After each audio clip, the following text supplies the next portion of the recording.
Welcome to the Startup Grind.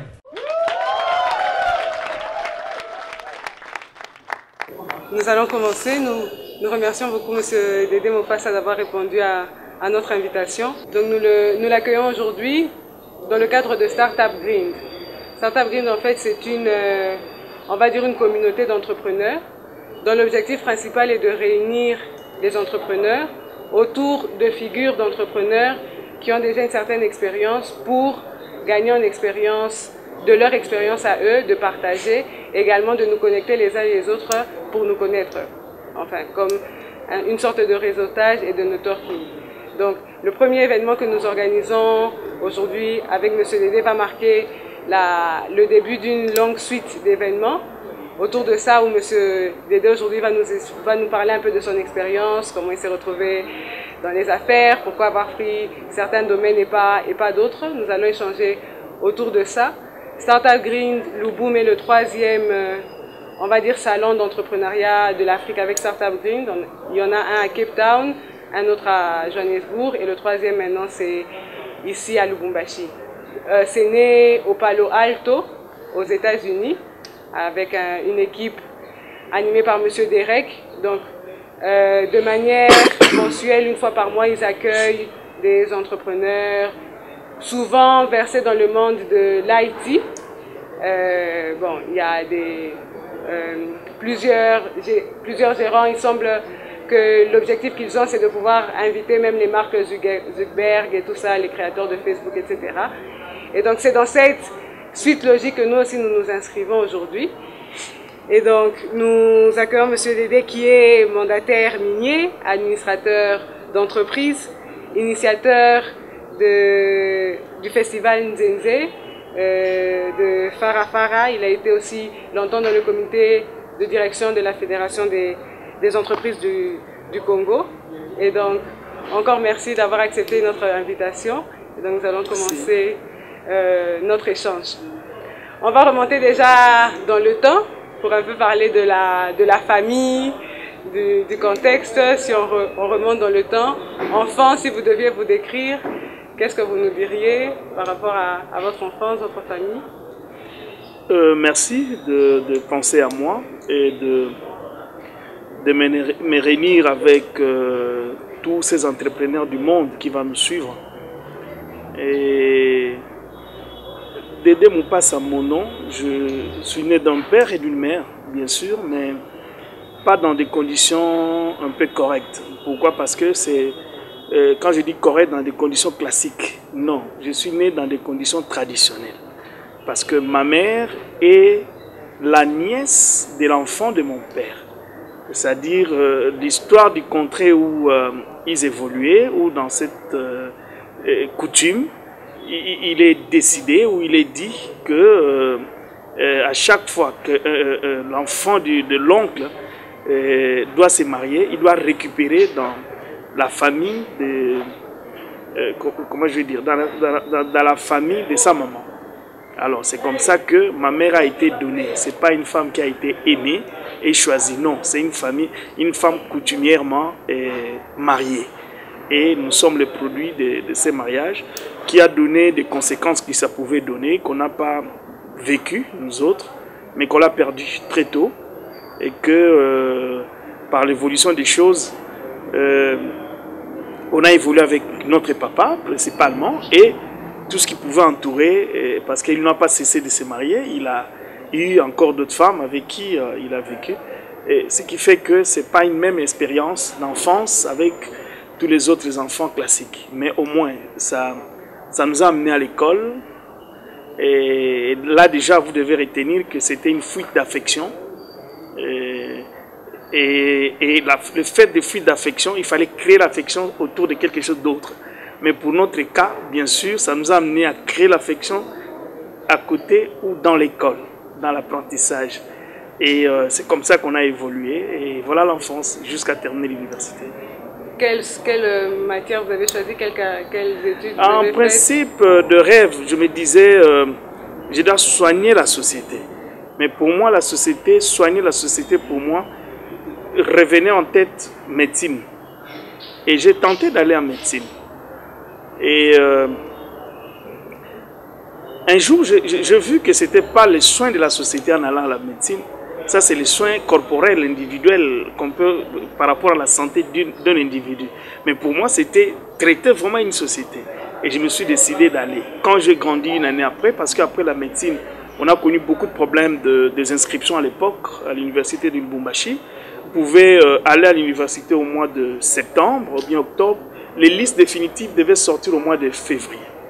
Alors, Dieu étant dans, 2 ans après, mon nom s'est retrouvé après économie, après géologie, après géographie. Ça sortait toujours comme ça, mais en fin de compte, le nom s'est retrouvé en sociologie.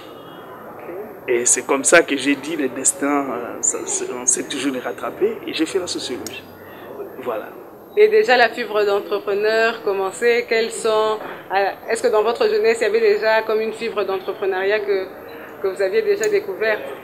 Oui, là, il faut qu'on fixe l'opinion. D'abord, sur quand on parle d'entrepreneuriat, c'est de quoi que nous voulons parler. Il faut que ça tourne autour de cela, parce que, effectivement, aux États-Unis, l'entrepreneuriat, ce n'est pas l'entrepreneuriat au Congo. L'entrepreneuriat en Europe, ça s'approche, ça s'apparente un peu, mais l'entrepreneuriat, au moins, ça a une base de partout au monde, mais ça a au moins un petit noyau qui peut se rattraper. Alors, en fonction de cela, déjà, dès l'enfance, par manque d'affection, par manque de moyens matériels, on multipliait de mécanismes de se rechercher pour s'autosuffire. Quand tu n'as pas un parent et surtout un parent affectif qui peut tout donner à son enfant, qui soit sa maman, on multiplie toujours quelques mécanismes.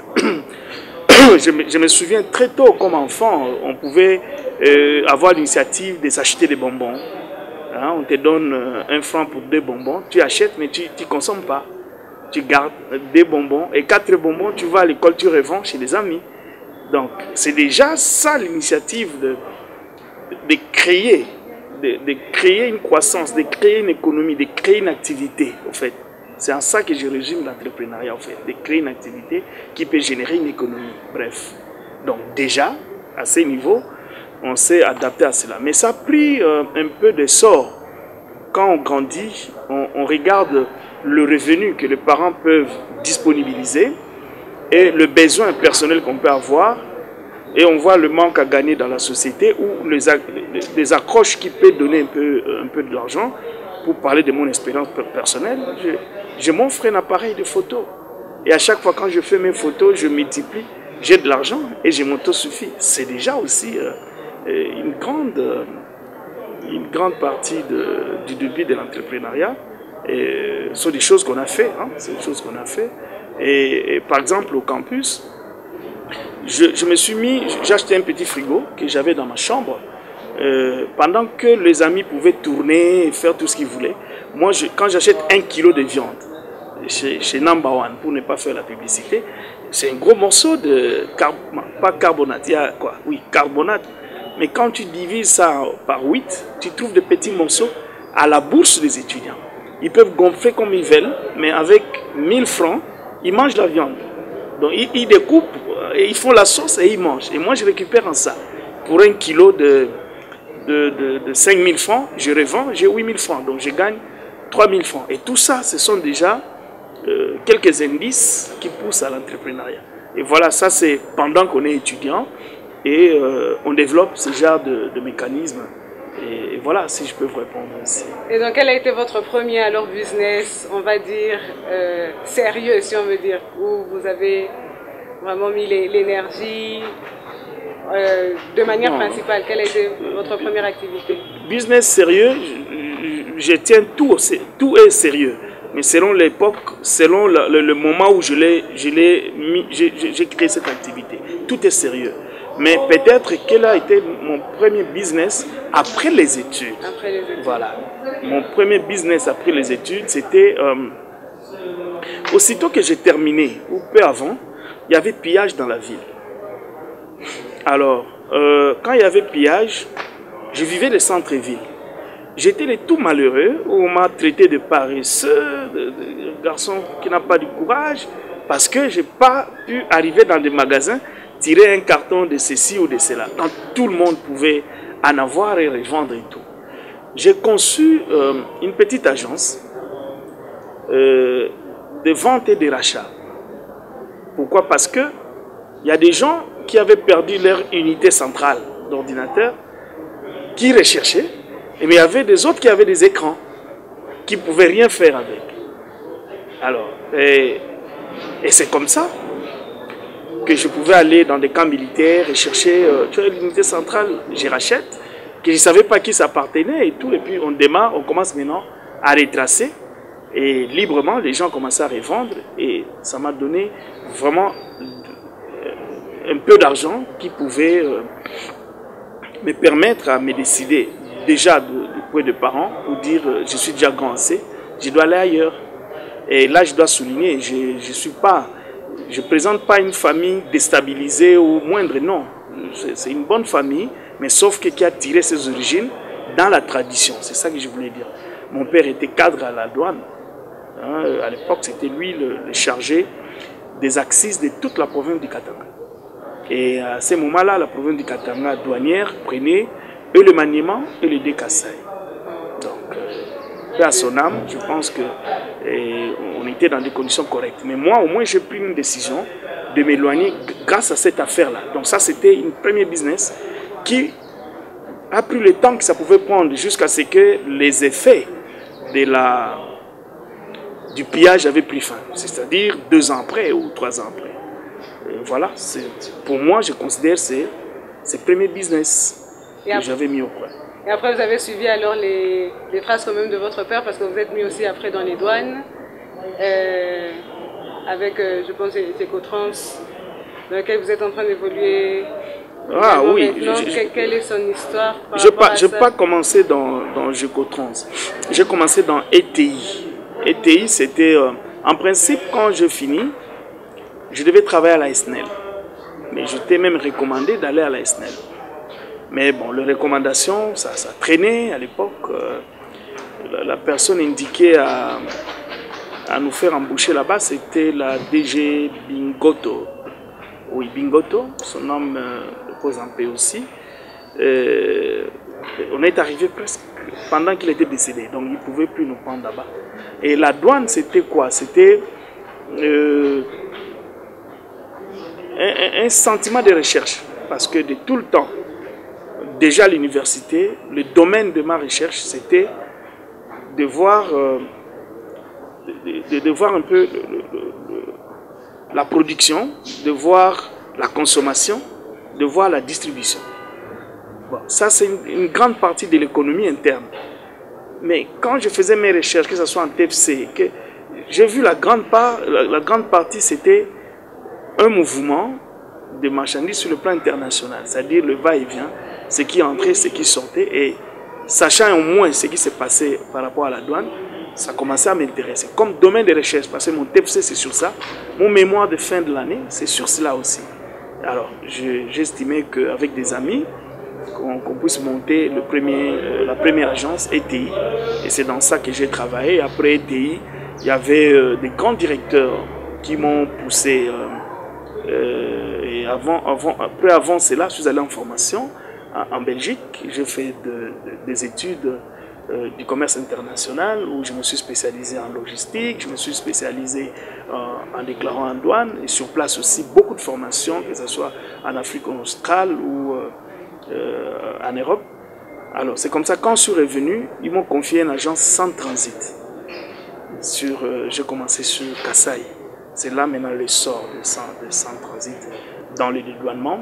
Et dans la ville, j'ai trouvé les majors, c'est-à-dire les agences comme Agetra, Famille Congo, Congo Container. Et il y avait l'agence des Kalala Sozar. Dans la ville, il y avait les gens comme les Danis, Sumbu. Voilà, et Nazem arrivait avec Sokodam, Dabana. Et puis après, c'était nous qui venions dans cette affaire-là. Alors, et voilà, c'est comme ça que... Et qu'est-ce qui vous a différencié de vos concurrents? Parce que vous venez de nous parler de plusieurs boîtes déjà installées. Qu'est-ce qui a fait la différence où vous avez pu avoir votre place au soleil? Oui, à ce moment-là, ce n'était pas nécessaire de faire la différence. C'était automatique. Il y avait peu de transitaires, mais beaucoup de clients. Le marché était pas si concurrent dans le sens du manquer pour forcer, non. C'était automatique, vous êtes au bureau, un client vient vous consulter au bureau. Et à l'époque, les gens avaient une sensation de passer par le voie normale pour des douaniers. Donc c'était logique. On a eu une bonne émergence à notre entrée. Mais au fur du temps, avec le nombre des agences, c'est comme si c'est un malheur qui est arrivé. Les agences augmentent, mais il y a diminution des opérateurs. Alors c'est là maintenant qu'on a mis d'autres stratégies en place. Et d'ailleurs, on avait changé le système d'agrément des agences en douane, qui avait fait que beaucoup d'agences avaient disparu à l'époque avec la caution des 100 000, je pense qu'on avait demandé. Et c'est comme ça qu'on s'est retrouvé dans Gécotrans. Et dans Gécotrans, je suis administrateur parce que le patron de Gécotrans est à Kinshasa. Je ne voulais pas faire un prête-nom, mais j'ai un contrat de partenariat avec lui. C'est-à-dire, je suis administrateur là-dedans, mais je rends compte et de l'administration et de toute l'activité que je fais ici. Mais je suis autonome au niveau du Katanga, en patrimoine et en personnel. Et après, vous vous lancez en politique. Pourquoi ce changement ou cette orientation de cap, ou pourquoi embrasser après le monde de l'entrepreneuriat, embrasser la politique? Oui, déjà par rapport à la Gécotrans, je dois dire quelque chose. On a évolué avec le commerce commerce général, comme on dit, de biens d'alimentation, des produits de vente et tout. Mais il y avait beaucoup d'interférences qui ont fait chuter beaucoup d'agences. Alors à ce moment-là, j'ai dû augmenter un élément qui soit l'avènement du code minier. Beaucoup de gens étaient distraits. C'est à ce moment-là que nous, on a développé beaucoup d'études par rapport à la compréhension du code minier, des règlements miniers, et nous sommes lancés dedans pour encadrer, être derrière ce genre de dossiers. C'est ce qui nous a valu l'étiquette de mandataire à mine agréée par le gouvernement congolais. Et avec ça maintenant, on a laissé vraiment la partie des échanges des articles du commerce général pour entrer dans le conseil. Et alors, on a développé maintenant le consul, comment on dit, le consulting dans notre métier. On est parmi les premiers à organiser cela. Et peu après, il y a des amis qui sont venus comme des traits de service avec études de fiscalité et études dont la douane n'était pas dedans, mais par le temps qui courait, il a estimé qu'il devait joindre ça. C'est comme ça qu'il a joint. Est-il qu'on était vraiment les leaders dans l'étude de consulting en matière douanière, où on pouvait conseiller où trouver le bon produit, comment l'acheminer, où est le coût le plus bas et quel est le point ou le mode de transport qui soit rapide et moins coûteux et toutes ces choses-là. Et si vous êtes dans le mine, quels sont des avantages que le code vous donne et comment vous devez l'arracher, comment procéder, quels documents obtenir. Et on s'est mis dans cela. Et voilà, donc je tenais à souligner cela. Mais quant à la politique c'est dans l'ouverture politique du Congo. Dans tout ce que je dis, n'oubliez pas que tout ça, on a évolué dans une dictature. À l'époque de Mobutu, tu ne peux pas dormir et un matin, tu te dis, je me lance en politique. Ah bien, la politique peut te donner le malheur de du monde entier. Tu ne sauras jamais comment réprimer cela. Mais bon, la politique, pour moi, ça d'abord, c'est quoi? C'est un domaine de régulation par l'État. Donc, un domaine de régulation, un domaine qui doit promouvoir, un domaine qui doit donner le bien-être de tout un chacun. Mais c'est malheureux qu'à chaque fois que je peux gagner quelque chose de ma vie, mais autour de moi, tout le monde n'en a pas. Donc je suis obligé de partager avec eux, même s'ils n'ont pas fait un effort. C'est compliqué. Ça, c'est pas mon rôle, ça, c'est le rôle de l'État avec les agents de l'État dont à la tête, c'est une politique. Et tout ça, c'est ça la politique, en fait. Alors quand ils ont osé faire cette ouverture pour dire la démocratie, qui veut venir avec les uns les autres, pour qu'on redistribue ce bien-être, qu'on redistribue cette justice, qu'on crée de l'économie, qu'on donne la promotion des individuels dans les talents de tout un chacun, je me suis dit, voilà le moment. Pourquoi pas que je dois attendre? C'est comme ça que je suis allé en politique, dans un groupement où on a créé avec les amis pour un engagement politique. Mais est-il que j'ai mon mouvement qui est mi-politique, comment on dit, civique, que je dénomme Leader en Action pour l'intérêt général, où je suscite le talent de tout un chacun. Hein. Je demande ou je renverse un peu la plaisanterie pour dire il n'y a pas qu'un individu qui a tous les atouts que tout le monde doit suivre. Je dis non, tout un chacun a ses atouts, mais qu'on doit regrouper et nous devons choisir quelqu'un qui doit nous gérer. Comme ça, au moins, c'est lui qui nous gérera. Dans cette logique-là, il doit savoir que les autres vaut quelque chose. Ce n'est pas lui qui doit tout dicter. Parce que le leadership ici, quand on parle, vous avez vu, même les Européens, au début, en 2006, ils viennent ici dans un avion ou dans la presse. Ils déclarent qu'au Congo, il y a un problème de leadership. C'est des insultes, ça. Les Congolais, comment tu peux dire à un peuple qui n'ont pas la compétence ou ils n'ont pas ils n'ont pas les moyens de penser une transformation, non, ou un changement. Comment ils ne peuvent pas aspirer à toutes ces choses-là? J'ai dit non, tout un chacun, c'est un leader. Mais en mettant nos leaderships ensemble pour des objectifs bien définis, on peut se choisir quelqu'un qui a des comptes à rendre. C'est comme ça, quand on n'a pas cette définition, le compte à rendre n'existe pas, même si on vous a délégué pour représenter un groupe. Donc c'est dans ces groupes-là que j'évolue, où je mets en exergue aussi la citoyenneté, c'est-à-dire la transformation des Congolais. Parce que le Congo, comme pays et sa population, c'est une création des hommes du monde. C'est une création des hommes. Et ils ont donné une durée. Vous savez, tout ce qui est fabriqué a une durée. Moi, je dis que le Congo et la population congolaise avaient une durée de 100 ans. Et les 100 ans est arrivé, tout est foutu.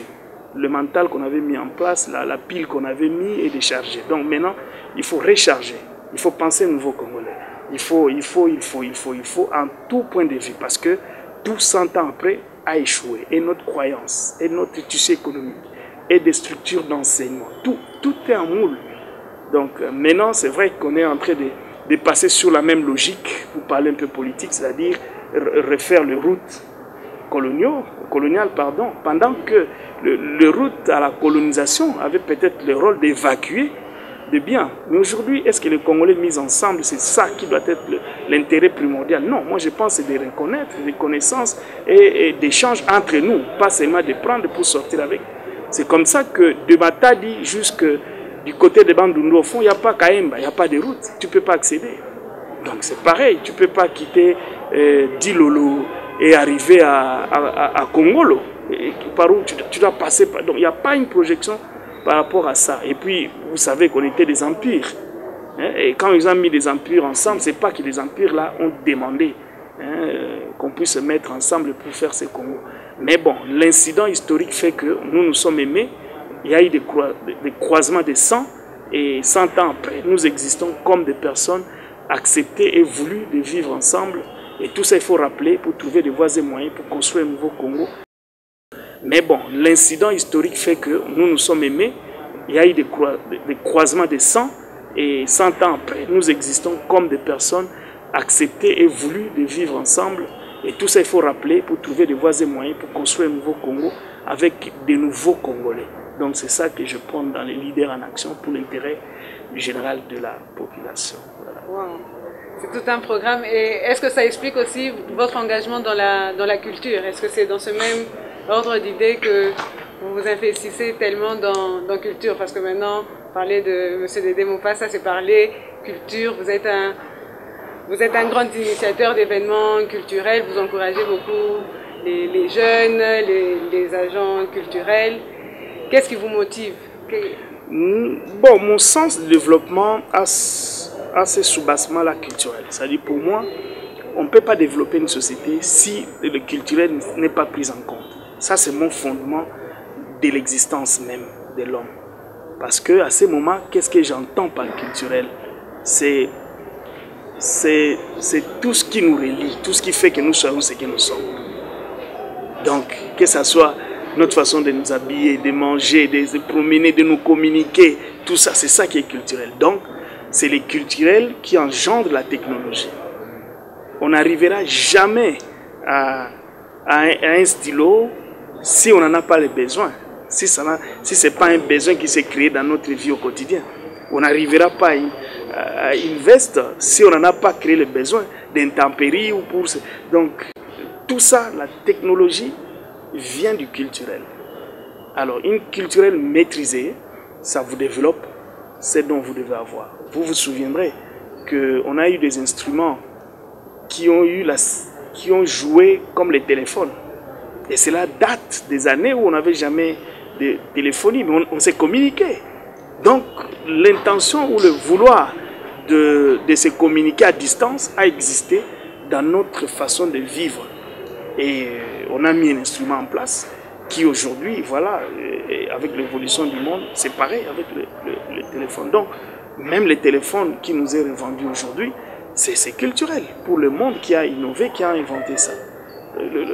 La voiture, le véhicule, les caméras, l'internet, c'est une culture. Et d'ailleurs, pour ce monde-là qui met en place, on dit culture, on dit quoi?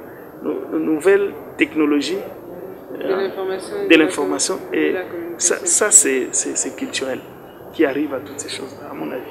Ça, c'est mon avis. C'est comme cela maintenant. Les agents culturels, ce sont des gens qui donnent l'expression de la culture. Ils peuvent être musiciens. Ils ont surtout le musicien pour une société à réformer. Ils sont d'une information que vous ne pouvez pas comprendre. Parce que les artistes et musiciens, pour ne citer que ceux-là, ils communiquent en jouant sur le monde double. Le monde que vous avez dans des salles de classe, okay? Vous vous limitez dans des salles de classe et vous donnez un diplôme, il passe. Mais quand un musicien transmet un message, c'est difficile, ça prend tout le monde. Ça prend tout le monde. Donc, et surtout, vous savez que nous sommes analphabètes à 80%. C'est que les musiciens vont jusqu'à 80%, plus les 20 qui vont à l'école. Donc à 100%, ils peuvent communiquer. Et la preuve est là. Mais quel est le traitement qu'une république doit donner à ce genre de personnes? Quel traitement on doit donner à un artiste? Quelle considération? Il faut les orienter, il faut les encadrer. Il faut leur donner un contenu dans ce qu'ils font pour que nous ayons une société renouvelée. Merci d'avoir parlé des nouvelles technologies de l'information et de la communication. Je saisis la balle au vent. Est-ce que ça a un impact dans votre manière de gérer? Vous nous avez dit que vous étiez administrateur, dans votre travail d'entrepreneur. Quel est l'impact quand les nouvelles technologies de l'information et de la communication dans votre travail au quotidien? Oui, positif et négatif. Positif, c'est que ça facilite un certain nombre de déplacements, ça facilite le temps, ça réduit le temps. Mais négatif, ça affaiblit le développement des capacités humaines, hein, dans l'effort à faire. D'exercer par exemple, quand tu prends une calculatrice où tu veux savoir 1 plus 1 égale à combien, il faut réfléchir, qu'est-ce que ça veut dire 1 plus 1 égale à combien? Il faut être dans la compréhension de cette opération. Mais avec la nouvelle technologie d'information, il faut aller dans Google. 1 plus 1, il te dit d'avance. Donc il n'y a plus un effort individuel mental à effectuer. Ça réduit cet effort individuel mental. Et j'estime que ce n'est pas correct. Donc c'est ça qui est négatif. On parle d'entrepreneuriat, c'était aussi dans l'objectif de montrer une alternative, parce qu'il semble que notre pays a quand même un taux assez élevé du chômage. J'aimerais savoir si vous créez de l'emploi. Bon, c'est sûr que vous créez, mais quels sont les profils que vous recherchez? Donc si vous deviez donner des conseils à ces jeunes qui sont en train de finir l'université ou qui sont en train de chercher du travail, selon vous et toute votre expérience, quels conseils donnerez-vous à ces jeunes qui attendent de se lancer ou qui traînent à trouver du boulot? Oui. Moi, je pense que c'est la capacité de tout un chacun de créer d'abord une entreprise en soi, en elle-même. Chacun peut faire quelque chose. Et les gens qui ont une même façon de faire des choses peuvent se retrouver. Il faut communiquer. Il faut communiquer dans votre pensée, de réaliser quelque chose dans la vie. Alors, le limite, très souvent, c'est quoi? C'est les problèmes de finances, c'est les problèmes où installer.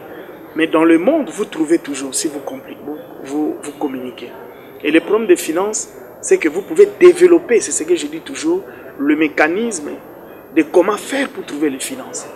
Parce qu'on ne peut pas être intellect et qu'on soit bloqué pour trouver les finances. Pendant qu'il y a un blocage au monde aussi, qui fait croire aux gens qu'il y a des finances qui sont bloquées dans des banques, que vous pouvez aller prendre pour développer vos attitudes. C'est vrai, ça existe, mais avec bénéfice, avec ceci, avec cela. Mais la première chose pour les jeunes qui en sortent parce qu'ils n'ont pas confiance, comment un jeune qui sort de l'université, qui pense réaliser quelque chose, il peut aller à la banque obtenir ses crédits. Il faut des parrains, il faut avoir ceci, il faut avoir... Mais déjà à ce niveau-là, il y a beaucoup de mécanismes que quelqu'un peut mettre en place pour s'autofinancer après, afin de lancer son activité. C'est soit aller dans des structures existantes, travailler, c'est soit faire par sa main propre un travail qui va te produire afin de réaliser ton projet. En tout cas, merci beaucoup. Merci pour tout cet enseignement. Moi, en tout cas, j'en sors très inspirée. Bon, par rapport à cet entrepreneuriat, par rapport au rôle de la culture, par rapport aux nouvelles technologies de l'information et de la communication. Merci. Merci beaucoup.